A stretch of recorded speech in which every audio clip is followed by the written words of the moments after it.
Conseil exécutif de l'Union africaine des radiodiffusions. L'ouverture des assises s'est faite ce matin à Libreville par la ministre de la Communication, la ministre déléguée à la Communication, Chantal Akosso. Les travaux portent sur la refondation de la structure. Pour les détails, on va suivre ce reportage de Wivine Ovandang et Rodolphe Lembonda de notre rédaction. Revisiter les textes juridiques, accentuer la formation des communicateurs, garantir l'arrimage au tout numérique, mais aussi mettre en place des mécanismes d'un réseau d'échange des programmes, autant de sujets qui sont abordés au cours de ces échanges de 5 jours. 5 jours qui posent finalement les bases véritables de la refondation de l'Union africaine des radiodiffusions.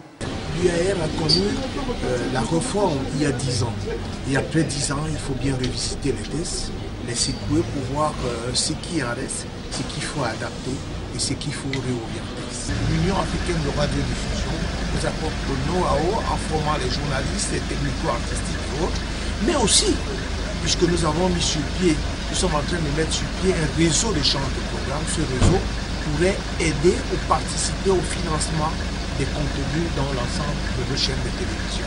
Gabon, pays hôte de la rencontre, engagé depuis 2010 dans la redynamisation de son secteur audiovisuel, entend apporter sa pierre à la construction de cet organisme considéré comme catalyseur des programmes de qualité. C'est ensemble, dans des organisations comme l'UAR, que nous gagnerons des grands combats et de grandes batailles du son et de l'image, qui nous permettront de garantir à nos générations futures un fonds documentaire important pour la mémoire collective. L'UAR, dans cette optique, apparaît comme un catalyseur d'une Afrique solidaire qui gagne en unissant ses forces et ses intelligences pour obtenir des contenus attractifs au bénéfice de son public, car l'auditeur et le téléspectateur africains sont devenus exigeants.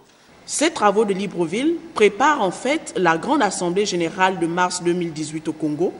L'institution existe depuis 2006, compte 51 membres et a pour but la défense des intérêts de l'audiovisuel africain.